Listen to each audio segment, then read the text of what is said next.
आणि बुलेटिनची सुरुवात आता एका मोठ्या ब्रेकिंग बातमीने करतोय, कारण राज्य मंत्रिमंडळाच्या विस्ताराची शक्यता मावळली असल्याचं कळतंय। इच्छुकांची संख्या अधिक असल्यामुळे तुर्तास तरी विस्तार होणार नाही। वरिष्ठ पातळीवरील सूत्रांकडून न्यूज 18 लोकमतला ही माहिती मिळते। भाजपमधून मंत्रिमंडळ विस्ताराला स्पष्ट नकार देण्यात आलाय, तर शिवसेना आणि राष्ट्रवादी काँग्रेसचे नेते विस्तारासाठी आग्रही होते। मंत्रिमंडळ विस्ताराला भाजप विरोधामागील कारण काय हे जाणून घेऊयात ग्राफिक्सच्या माध्यमातून।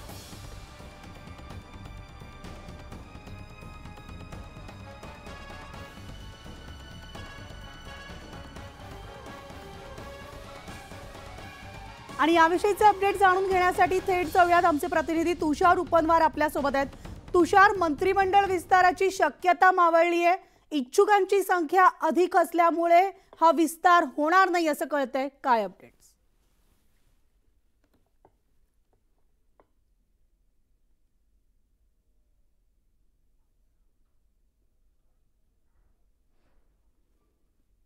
तर आत्ताची या क्षणाची सगळ्यात मोठी ब्रेकिंग बातमी ती म्हणजे राज्य मंत्रिमंडळाच्या विस्ताराची शक्यता मावळली आहे। वरिष्ठ पातळीवरील सूत्रांकडून न्यूज 18 लोकमतला ही माहिती मिळत असून इच्छुकांची संख्या अधिक असल्यामुळे तुर्तास विस्तार नाही असंच कळतंय। भाजपमधून मंत्रिमंडळ विस्ताराला स्पष्ट नकार देण्यात आलाय। शिवसेना आणि राष्ट्रवादी काँग्रेसचे नेते विस्तारासाठी आग्रही होते, तर मंत्रिमंडळ विस्तार झाल्यास समसमान मंत्रिपदाचं वाटप करण्याची शिवसेना आणि राष्ट्रवादी काँग्रेसची मागणी होती। अवघ्या 12 मंत्रिपदाचं वाटप करताना प्रत्येकी 4 मंत्रिपदं वाट्याला येणार होती। शिवसेना आणि राष्ट्रवादी काँग्रेसच्या तुलनेत भाजपमधील आमदारांची संख्या 2.5 पट आहे। परिणाम विस्तार झालाच तर भाजपला अंतर्गत नाराजीचा फटका अधिक बसण्याची सुद्धा शक्यता आहे। आपण पुन्हा एकदा जाऊयात आमचे प्रतिनिधी तुषार उपनवार यांच्याकडे। तुषार, आपण पाहतोय शिवसेना आणि राष्ट्रवादी खरं तर या मंत्रिमंडळ विस्तारासाठी आग्रही असताना मंत्रिमंडळ विस्तार आता होणार नसल्याचं कळतंय, नेमकी काय माहिती? मंडळी, आपण जर पाहिलं असेल तर यापूर्वी देखील राज्य मंत्रिमंडळाचा विस्तार शेवटच्या 3 महिन्यांसाठी आपल्याला होताना पाहायला मिळाला होता। कारण की शेवटच्या टप्प्यामध्ये लोकसभा निवडणुकीमध्ये ज्या आमदारांनी चांगलं काम केलेलं आहे त्यांना मंत्रिमंडळामध्ये स्थान दिल्याचं आपल्याला पाहायला मिळत होतं।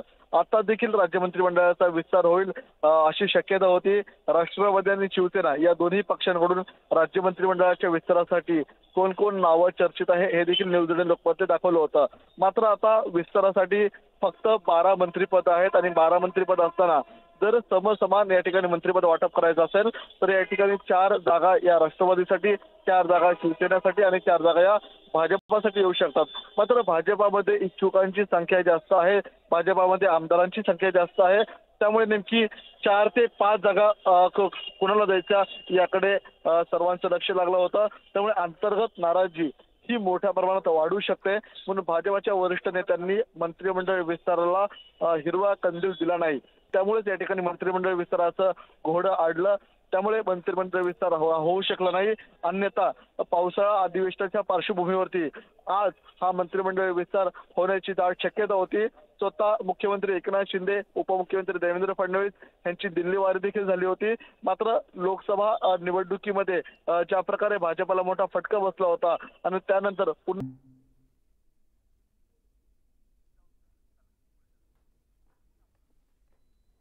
निश्चितच आमचे प्रतिनिधी तुषार उपनवार आपल्याला सविस्तर अपडेट्स देत होते। मात्र पाहतोय आत्ताची राज्यातली सगळ्यात मोठी बातमी म्हणावी लागणार आहे, कारण मंत्रिमंडळ विस्ताराची शक्यता मावळलेली आहे आणि याचे पडसाद जे आहेत ते उद्याच्या अधिवेशनात पाहायला मिळत आहेत का याकडे सुद्धा आता आपलं लक्ष असणार आहे।